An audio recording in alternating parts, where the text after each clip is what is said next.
Hey, good morning, everybody. Welcome to another Daily Market Report brought to you by Mike Bjork. Today is Friday. Happy Friday to y'all. Hope you guys got great upcoming plans for the weekend. It is April 25th here, and we got one important economic news release, and that is the consumer sentiment. We had 82.6 uh, March, and the forecast for this one was supposed to just creep up a little bit to 82.8, and it jumped up to 84.1. So what this basically means is that consumers are feeling a little bit more confident where things are going at, moving and stuff. So good signs right there. So let's go take a look at the headline news here. And right now the stock market's down quite a bit actually. So uh, why would such positive news like consumer sentiment change it? Is a lot of it has to do with, of course, the Ukraine tensions. It's still a factor on the investors' minds as the U.S. and Europe are looking at more how to maybe do more sanctions.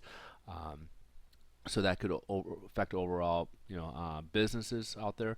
And then on top of it, there's a bunch of earnings reports that came out that were a bit disappointing. That came out today as well. So basically, the Ukraine tensions and the some of the disappointing earnings reports is what's kind of driving the market down.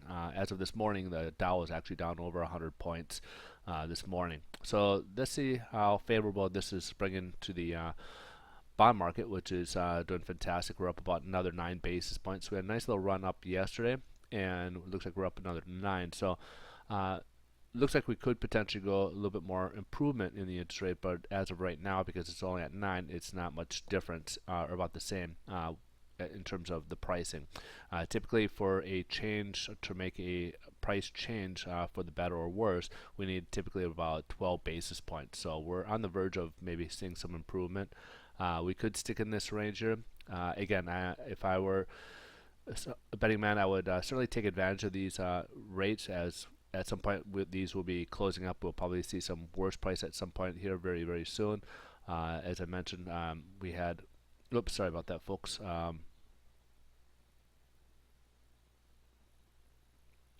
Wow, I don't know how that came out, but anyways, as you can see right here, we had opening gap here that has not been closed yet, and then this one about 2 weeks ago had this huge opening gap and yet hasn't closed. So we came close a couple times, but have not yet fully closed it. So and then we bumped. So these got basically bumped up due to the tensions in Ukraine. Once that subsides and people feel more comfortable, this could easily drop down pretty rapidly. So be very cautious here.